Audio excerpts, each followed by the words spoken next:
अस्सलामु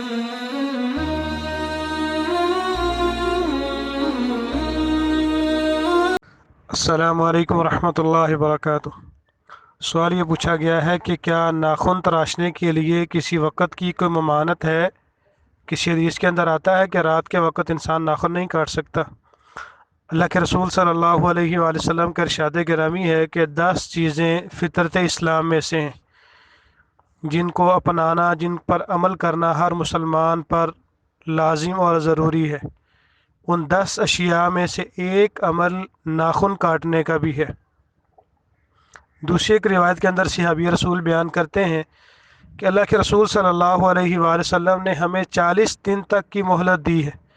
अगर बअमर मजबूरी किसी शरई उज़र की बिना पे हम जल्दी नाखून ना काट सकें या अपने जिस्म के ज़ेर नाफ बाल वगैरह साफ़ नहीं कर सके, तो अगर किसी वजह से देर हो गई है तो ज़्यादा से ज़्यादा 40 दिन तक होनी चाहिए। इससे ज़्यादा इंसान वक़्त ना सर्फ करे। ये एक इस्लामी फितरती तालीमात में से है।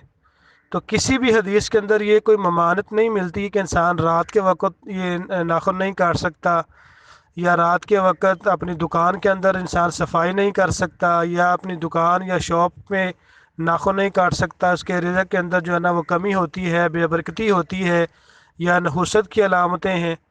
तो ये भाईजान सिर्फ़ और सिर्फ जहालत पर मबनी लोगों के महज़ मुँह की बातें हैं।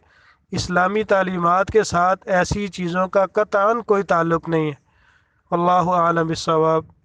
अस्सलामु अलैकुम रहमतुल्लाहि वबरकातुहू।